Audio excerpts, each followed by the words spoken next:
अस्सलामुअलैकुम। साक्षी खबर में आपका इस्तकबाल है। आज 14 ज़िलक़दा है। सुर्खियों से पहले सुनते हैं हदीस शरीफ। बिस्मिल्लाहिर्रहमानिर्रहीम। हजरत अबू हुरैरा रज़ियल्लाहु ताला अन्हु से रिवायत है, रसूलुल्लाह सल्लल्लाहु अलैहि वसल्लम ने फरमाया, अफसोस है उस शख्स पर जो किसी मजलिस में बैठा और अल्लाह ताला का जिक्र नहीं किया। अफसोस उस शख्स पर जो लेटा अपने बिस्तर पर और अल्लाह ताला का जिक्र नहीं किया। और अब सुर्खियां। पुष्करालू के दौरान हलाक नौजवानों के लवाहिकीन से जगन्ने की मुलाकात। जगन्ने की मुतासरीन को 20 लाख एक्स ग्रेशिया की मांग। कांग्रेस से तेलंगाना में ज़िमनी इंतखाबात होने का लगाया कयास। पार्टी बदलने वाले एमएलएस को अदालत से नाअहलियत मिलने का इम्कान। मुल्क भर में रक्षाबंधन का जोश खरोश। वजीर आजम, गवर्नर, सिपाहियों और सियासी कायदीन को बांधी गई राखी। रियो ओलंपिक्स में हिंदुस्तान को साक्षी मलिक ने दिलाया ब्रॉन्ज मेडल। अब हिंदुस्तान की नजरें सिंधु पर है मरकूज।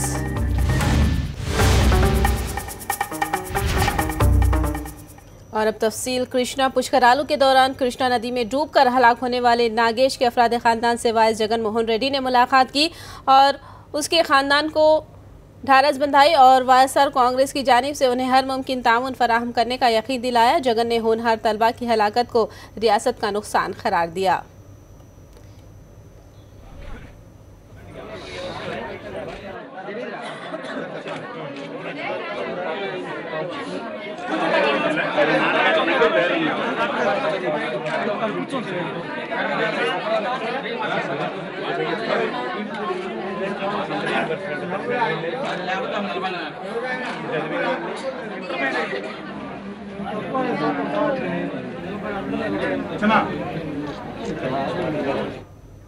वाइस जगन ने पुष्करालू में डूबने वाले तलबा की मौत का जिम्मेदार रेत माफिया को ठहराया। उन्होंने कहा कि बाबू की पुश्त पनाही वाले रेत माफिया के सबब ही घाट के पास गहराई में इजाफा हुआ और तलबा बहकर हलाक हो गए। उन्होंने महलूकीन के खानदान को 20 लाख रुपए एक्स ग्रेशिया फराहम करने का मुतालबा किया। ఇసుక మాఫియా పుణ్యాన ఈ మాదిరిగా గోయి వచ్చింది. మరి ఇన్ని కారణాలు కనిపిస్తూ ఉంటే ప్రభుత్వం ఇన్ని తప్పులు చేస్తూ ఉన్నట్టుగా సాక్ష్యాధారాలతో సహా రుజువు అవుతూ ఉంటే మన ప్రభుత్వం బాధ్యత తీసుకోవాల్సింది పోయి బాధ్యతనే తీసుకోకుండా ఈతకు వచ్చినారు, స్విమ్మింగ్కి వచ్చినారు అని చెప్పి అబద్ధాలు చెప్పడం, మోసం చేయడం ఆ తల్లులకు బాధ కలిగించదని అడుగుతా ఉన్నా. గోదావరి ఘాట్లో చంద్రబాబు నాయుడు గారు గత పుష్కరాలలో గోదావరిలో చంద్రబాబు నాయుడు గారు షూటింగ్ కోసం అని చెప్పి 29 మంది చనిపోయారు. ఇవాళ చంద్రబాబు నాయుడు గారు తాత్కారం వల్ల పిల్లలు చనిపోయారు. అక్కడ 29 మంది చనిపోయినప్పుడు ఏ రకంగా 20 లక్షల రూపాయలు గోదావరి ఘాట్లో ఇచ్చినారో, గోదావరి పుష్కరాలకు ఇచ్చినారో, ఇప్పుడు ఈ పిల్లలకు కూడా ఖచ్చితంగా అదే మాదిరిగా 20 లక్షల రూపాయలు పరిహారం ఇవ్వాల్సింది పోయి నేను వస్తున్నాను అని చెప్పి ప్రోగ్రాం ఫైనలైజ్ అయిన తర్వాత జగన్ వస్తున్నాడు ఇవన్నీ మాట్లాడతాడు అని చెప్పి 3 లక్షల రూపాయలు ఇస్తారు. అది కూడా రియలైజ్ కాల చెక్ అమౌంట్ కూడా, అది కూడా పోస్ట్ డేటెడ్ చెక్, అంటే అప్పటికప్పుడు అనుకొని జగన్ రాకముందే చెయ్యాలి ఏదో అన్నట్టుగా చేశారు. అది కూడా ముస్టేసినట్టు 3 లక్షల రూపాయలు. నేను అడుగుతా ఉన్నా, ఖచ్చితంగా అది పూర్తిగా ప్రభుత్వ బాధ్యత. గోదావరి పుష్కరాల్లో ఏ మాదిరిగా అయితే పరిష్కారం, ఏ మాదిరిగా అయితే మీరు 20 లక్షల రూపాయలు మీరు ఏ మాదిరిగా అయితే కాంపన్సేషన్ ఇచ్చినారో అదే మాదిరిగా ఈ పుష్కరాల్లో చనిపోయిన ఈ పిల్లలకు కూడా ఇదే మాదిరిగా 20 లక్షల రూపాయలు ఎట్టి పరిస్థితుల్లోనూ ప్రభుత్వం ఇవ్వాలి. वाइस जगन मोहन रेड्डी ने पौर्णमी घाट पहुंचकर कृष्णा नदी में स्नान किया और खुसूसी पूजा की। जगन ने इस मौके पर रियासत की तरक्की और आवाम की बेहतरी के लिए तमन्नाओं का इजहार किया।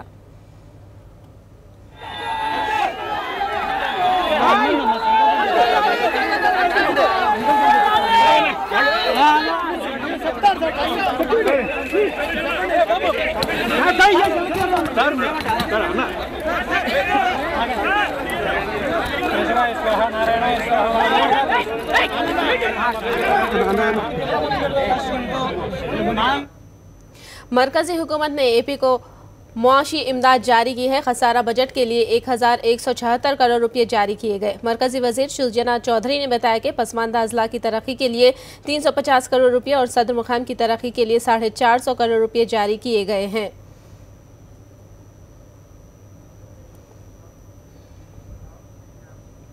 कांग्रेस लीडर मोहम्मद अली शब्बीर ने 6 महीने के अंदर तेलंगाना में ज़िम्नी इंतखाबात की पेश क़यासी की है। उन्होंने कहा कि सुप्रीम कोर्ट ने पार्टी बदलने वाले अवामी नुमाइंदों और स्पीकर को नोटिस जारी करके वाज़े कर दिया है कि बहुत जल्द इससे मुतालिक फैसला सादिर होने का इम्कान है। उन्होंने उम्मीद जाहिर की कि दल बदलने वाले कायदीन बहुत जल्द दस्तूर की रूह से नाअहल करार दिए जाएंगे।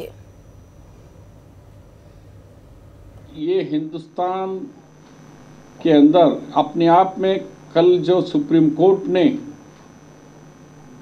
तेलंगाना सरकार के स्पीकर साहब को और 25 एमएलएस को नोटिस दिए कि तुम क्यों पार्टी बदले, इसका जवाब दो 3 हफ्ते के अंदर। उसके बाद सेकंड हफ्ते में इसका हम फैसला भी कर देंगे। तो उससे ये कोर्ट का अंदाज़ा ये हो रहा है कि 5-6 महीने के अंदर 25 एमएलएस कॉन्स्टिट्यूंसी में और 3 लोकसभा, हर लोकसभा में 7 एमएलए कॉन्स्टिट्यूंसी होते, तो 7 तिरिक 21 प्लस 25 जगह इलेक्शन होने वाला है। यानी 46 प्लेसेस में आपको तेलंगाना के अंदर यानी लगभग 1/3 रियासत में फिर से बाई इलेक्शंस आने वाले हैं। तैयार हो जाओ। कांग्रेस पार्टी इसके लिए अपने आप तैयार हो रही है और आपके ज़रिए आवाम को अपील करता हूं कि ऐसे धोखेबाज, पैसों को बिकने वाले, कानून को बेचने वाले और आवाम के एतमाद को तोड़ने वालों को सबक सिखाइए इलेक्शन।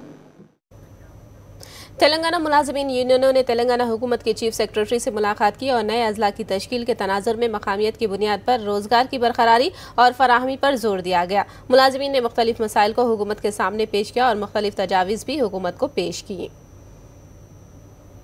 ఈ రాష్ట్రంలో ఎక్కువ నియామకాలు జిల్లా స్థాయిలో జరిగి రాష్ట్ర స్థాయిలో పనిచేయడానికి అవకాశం ఇవ్వాలని మేము ఉద్యోగ సంఘాల పక్షాన విజ్ఞప్తి చేయడం జరిగింది। దసరా 11 నాడు మాకు కొన్ని కష్టాలున్నా, ఉద్యోగుల సంఖ్య తక్కువ ఉన్నా అన్ని జిల్లాల ఏర్పాటుకు ఉద్యోగులందరం కూడా అవసరమైతే 2 గంటలు ఎక్కువ పనిచేసి జిల్లాలకి మేమందరం కూడా పనిచేయడానికి సంసిద్ధత వ్యక్తం చేస్తా ఉన్నాం। ఒకవేళ అలొకేషన్లో ఏమైనా ఇబ్బందులు వచ్చినా ఉద్యోగుల ఆప్షన్ల ప్రకారమే జిల్లాలో పోస్టులను విభజించాలని కూడా ఇయాల గౌరవ ప్రధాన కార్యదర్శికి చెప్పాం। స్పౌస్ విషయంలో కానీ, మెడికల్ విషయంలో కానీ అన్నిటి కూడా పరిశీలించి ఏ ఉద్యోగికి ఇబ్బంది కలగకుండా, అలాగే జిల్లా ప్రజలకు కూడా ఇబ్బంది కలగకుండా ఎక్కడైనా ఇబ్బందులు వస్తే జూనియర్లని ఆ జిల్లాలో సర్దుబాటు చేసి జోన్లలో ఏమైనా మార్పులు వచ్చినా కూడా టెంటేటివ్ అలొకేషన్ పేరు మీద ఇచ్చి జోన్ల వ్యవస్థ మీద సవివరమైనటువంటి నిర్ణయం తీసుకోవాలి। సర్వీస్ రూల్స్ మార్చాలని కూడా మేము తెలంగాణ గౌరవ ముఖ్యమంత్రి గారు చాలా సందర్భాల్లో చెప్పారు। సర్వీస్ రూల్స్ మార్చమని దానికి ఒక కమిటీ వేసి వెంటనే ఉద్యోగ సంఘాల అభిప్రాయాలతో మొత్తంగా కూడా భవిష్యత్తులో నష్టం రాకుండా చూడాలి। క్యాడర్ స్ట్రెంత్ కూడా అలాగే ఉంచాలని పెద్దలు శ్రీనివాస్ గౌడ్ గారు మేము అందరం కూడా ఏకగ్రీవంగా ఇయాల ఉద్యోగ సంఘాల అందరం కూడా మా అభిప్రాయాన్ని విన్నవించడం జరిగింది। ఇవాళ జిల్లాల విభజన చేపట్టినప్పుడు అందులో మరి ఉద్యోగస్తులకు ఇబ్బంది కలగకుండా స్థానికత ఆధారంగానే మరి ఆప్షన్స్ తీసుకొని ఉద్యోగస్తులందరూ కూడా ఆయా కొత్త జిల్లాలకు అలాట్మెంట్ చేయాలని చెప్పి కోరాం। అట్లాగే निज़ाम दक्कन आसिफ साहब मीर उस्मान अली खान की आज 50वीं बरसी मनाई गई। मस्जिद जोधी किंग कोठी में निज़ाम की खबर पर तेलंगाना के नायब वज़ीर आला महमूद अली ने चादर गुल पेश की। उन्होंने इस मौके पर निज़ाम की खिदमात को खिराज पेश किया। महमूद अली ने एतराफ़ किया कि दक्कन पर निज़ाम के कई एहसानात हैं। वो एक ऐसा बादशाह थे जो रियाया परवर बादशाह थे और तेलंगाना राष्ट्र समिति आज जो हमारी स्टेट है वो निज़ामी स्टेट ही है। आज 10 डिस्ट्रिक्ट को हमारे ऑनरेबल सीएम साहब ने 27 डिस्ट्रिक्ट किए क्योंकि एडमिनिस्ट्रेशन के ताल्लुक से आबादी का तनासुब बढ़ते जा रहा है। अगर छोटे डिस्ट्रिक्ट होंगे एडमिनिस्ट्रेशन बहुत अच्छा होगा। तेलंगाना स्टेट में हमारे ऑनरेबल सीएम साहब ने कई बार और यहाँ खुद भी ज़ियारत के लिए आए थे और उनकी मग़फ़िरत की दुआ और फातिहा खानी करवाई गई। खुद हमारे KCR साहब जो हमारे चीफ मिनिस्टर भी यहाँ तशरीफ लाए थे, वो हमेशा यही चाहते हैं जिस तरह निज़ाम सरकार ने हुकूमत चलाई है, रियाया परवर बादशाह थे और आज डेमोक्रेसी में हमारे ऑनरेबल सीएम साहब वही रियाया परवर चीफ मिनिस्टर बनकर काम कर रहे हैं। आज तेलंगाना स्टेट यकीनन निज़ाम सरकार के नाम को फिर से हम जिंदा भी रखना चाहते हैं। तेलंगाना और आंध्र प्रदेश के मुश्तरका गवर्नर ESL नरसिम्हन को राखी बांधने वालों का राजभवन में तांता लगा हुआ था। राखी बंधन त्यौहार के पेश नज़र मुख्तलिफ मज़ाहिब के नुमाइंदों ने गवर्नर के हाथ पर राखी बांधी और उन्हें रक्षाबंधन त्यौहार की मुबारकबाद पेश की। गवर्नर ने उन्हें राखी बांधने वाली खवातीन का शुक्रिया अदा किया और राखी बंधन त्यौहार के पेश नज़र से वाकिफ कराया।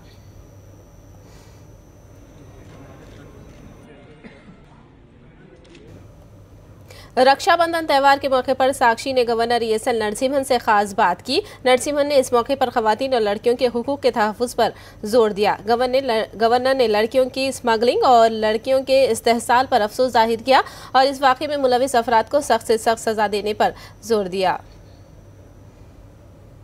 I'm sorry for this, saying this. I'm saying this from a certain amount of personal knowledge. Many times a girl child is pushed into this circumstance. She is really pushed into circumstances maybe due to family circumstances, distress, poverty, force, pressure, whatever it can be. But she is pushed into it. And she is a helpless person. And it is the other gender which really exploits this helplessness of the girl. So I think it is our duty to expose such people who are exploiting the helplessness of a girl. And while blaming the girl is not a correct thing. What we should really look at rehabilitating the girl. And go into the causes of why did this girl come into this sort of a event. That is more important. I think it should be taken more as a social issue, ma'am, rather than as a crime. I would see this more as a social issue. And in a social issue, I think we have to look at the curative part of it. And which means we have to see the causative thing as to how did this happen, why did this happen, and see whether we can build things to counter such a thing. And those who are exploiting this helpless person, I think they must be punished. And I certainly will talk to the police system here and we will ensure that this is done. YS Jagan Mohan Reddy को उनकी बहन YS Sharmila ने राखी बांधी। इसके अलावा YS Jagan Mohan Reddy के कृष्णा जिले के दौरे के दौरान खवातीन ने मुलाकात की और उन्हें राखी त्यौहार के मौके पर राखी बांधी और उन्हें मुबारकबाद पेश की। जगन ने इस मौके पर तमाम बहनों के हक में नेक तमन्नाओं का इजहार किया।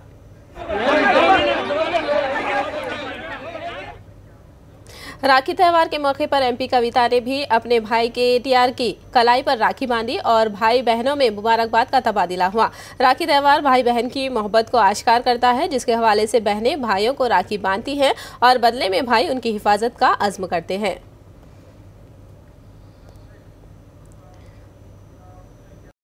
मरकजी वज़ीर स्मृति ईरानी ने सियाचिन का दौरा किया। उन्होंने रक्षाबंधन त्यौहार की मुनासिबत से सरहद पर जाकर फौजियों की कलाई पर राखी बांधी और उन्हें रक्षाबंधन की मुबारकबाद दी। मरकजी वज़ीर ने कहा कि फौजी मुल्क की सरहदों की हिफाजत करके अपनी जिम्मेदारी निभा रहे हैं। बीजेपी ऑफिस के संग बुनियाद के मौके पर बच्चों ने वजीर आजम नरेंद्र मोदी को राखी बांधी। बच्चों ने स्टेज पर पहुंचकर वजीर आजम मोदी के हाथ पर राखी बांधी और उन्हें रक्षाबंधन त्यौहार की मुबारकबाद पेश की और मोदी ने बच्चों के साथ कुछ देर के लिए बातचीत की। नरीटमेट में अचानक धमाके से सनसनी फैल गई। कृष्णा कॉम्प्लेक्स के करीब सुबह कृष्णा पाइपलाइन को वेल्डिंग के काम किए जा रहे थे। अचानक गैस सिलेंडर फट पड़ा, जिससे 3 अफराद शदीद जख्मी हो गए। जख्मियों को फौरी अस्पताल मुंतकिल किया गया। जख्मी मजदूरों का ताल्लुक उत्तर प्रदेश से बताया गया है। कृष्णा पाइपलाइन का काम सरकारी है और इसमें LPG घरेलू गैस सिलेंडर को इस्तेमाल किया गया। सरकारी कामों में घरेलू सिलेंडर्स के इस्तेमाल पर ओहदेदारों की मानेखेज खामोशी पर तनकीदें की जा रही हैं। हैदराबाद के गुगटपल्ली के विवेकानंद नगर कॉलोनी में बॉयज हॉस्टल में एक नौजवान की हलाकत का वाकया पेश आया। पुलिस ने खबर मिलते ही जाए वारदात का रुख किया और जांच का आगाज किया और पता चला है कि महलूक विकाराबाद के तिलकापल्ली से ताल्लुक रखने वाला गोपाल है। लिफ्ट मैकेनिक की हैसियत से काम करने वाला गोपाल 2 साल से इस हॉस्टल में रह रहा था। पुलिस ने शुबा जाहिर किया कि किसी ने गोपाल से दुश्मनी के सबब कत्ल किया होगा। पुलिस ने मुकदमा दर्ज करके जांच का आगाज कर दिया है। पुष्करालू जाने वाली एक कार रास्ते में हादसे का शिकार हो गई और एक मुसाफिर की जान चली गई। हैदराबाद के रहने वाले जगदीश अपने खानदान के साथ पुष्करालू में शिरकत के लिए कार से विजयवाड़ा जा रहे थे कि रास्ते में नलगुंडा के करीब लॉरी से आगे निकलने की उजलत में कार उलटकर हादसे का शिकार हो गई। इस हादसे में जगदीश मौके पर ही हलाक हो गया। उनकी अहलिया स्वाति और बेटा चरण और ड्राइवर शदीद जख्मी हो गए। जख्मियों को कोदाट के अस्पताल मुंतकिल किया गया।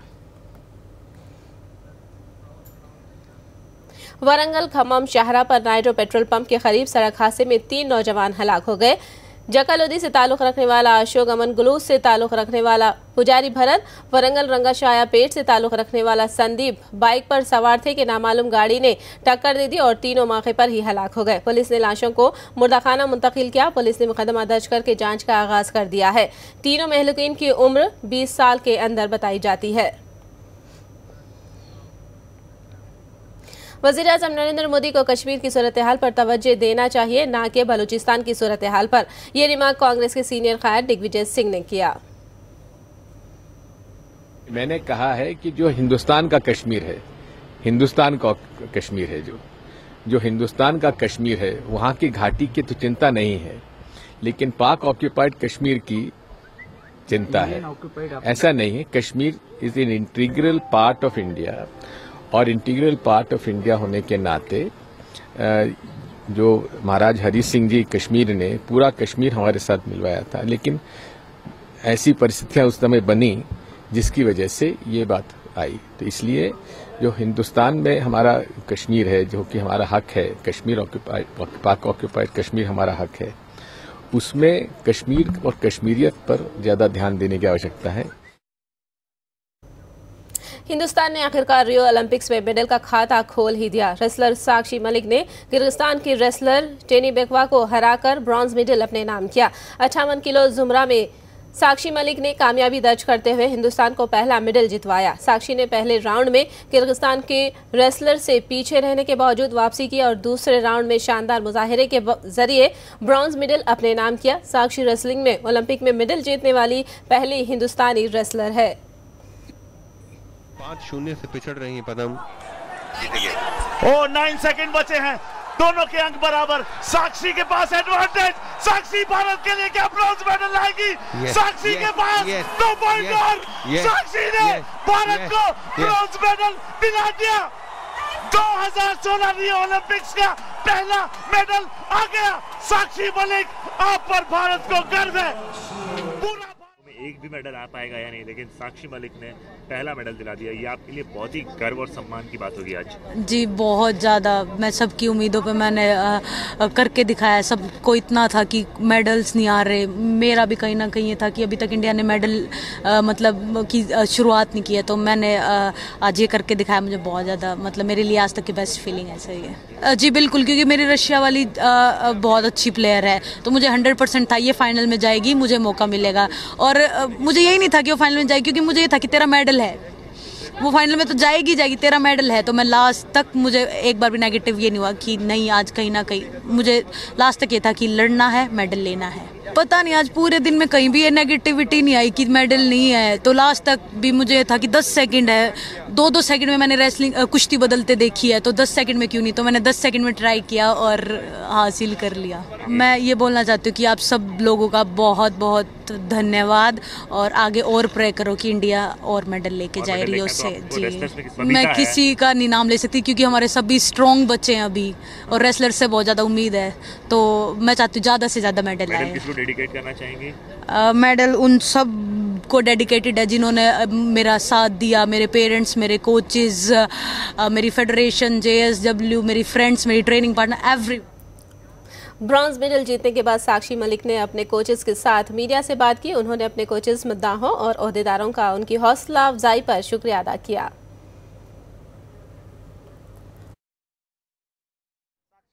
पूरा मुल्क जानना चाहता है, जो एक मेडल के लिए तरस रहे थे 12 दिन से, आपने जीता, आपकी क्या भावनाएं हैं उसको बताएं सब लोगों का। आप दिल से खुलकर बताइए, कोई सवाल अब हम लोग नहीं पूछेंगे।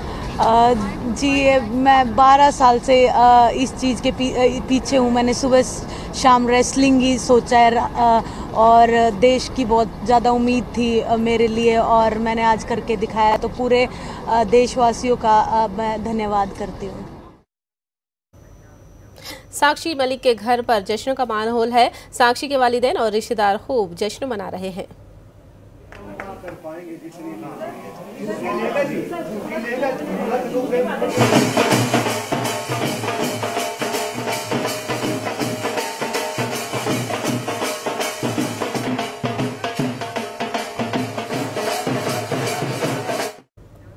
साक्षी मलिक के मेडल जीतने के बाद उसकी रियासत हरियाणा में जश्न का माहौल है। हरियाणा हुकूमत ने साक्षी मलिक को 3.5 करोड़ का इनाम और सरकारी नौकरी देने का ऐलान किया। उधर साक्षी के घर में भी त्योहार का माहौल है। मेरे लिए बहुत बड़ा तोहफा है जो मेरी बहन ने मेरे को दिया है। इससे बड़ा तोहफा का शायद ही कोई बहन अपने भाई को दे सकती है। क्योंकि तमाम फोटोज में दिख रहे हैं हम लोग कि आपके साथ हैं साक्षी, और कभी कभी रंग खेलते हुए साक्षी, कहीं मेडल के साथ साक्षी, कहीं इनाम जीतती साक्षी। क्या है इन फोटोज में, थोड़ा सा अगर एक्सप्लेन करें, बताएंगे किस तरीके के? ये बेसिकली हमारी लाइफ के मोमेंट्स हैं जो हमने कैप्चर करके इस वॉल पे लगा रखे हैं। आप देखोगे हर फोटोज अलग है, हर फोटोज में अलग ही है। जैसे ऊपर वाला फोटो है उसमें हम घूमने गए थे, वहाँ का है। यहाँ पे हम नानी के साथ है। आखिर में सुर्खियां एक बार फिर। पुष्करालू के दौरान हलाक नौजवानों के लवाहिकीन से जगन्य की मुलाकात। जगन्य की मुतासरीन को 20 लाख एक्सग्रेशिया की मांग। कांग्रेस ने तेलंगाना में ज़िमनी इंतखाबात होने का लगाया कयास। पार्टी बदलने वाले एमएलएस को अदालत से नाअहलियत मिलने का इम्कान। मुल्क भर में रक्षाबंधन का जोश खरोश। वजीर आजम, गवर्नर, सिपाहियों और सियासी कायदीन को बांधी गई राखी। रियो ओलंपिक्स में हिंदुस्तान को साक्षी मलिक ने दिलाया ब्रॉन्ज मेडल। अब हिंदुस्तान की नजरें सिंधु पर है मरकूज।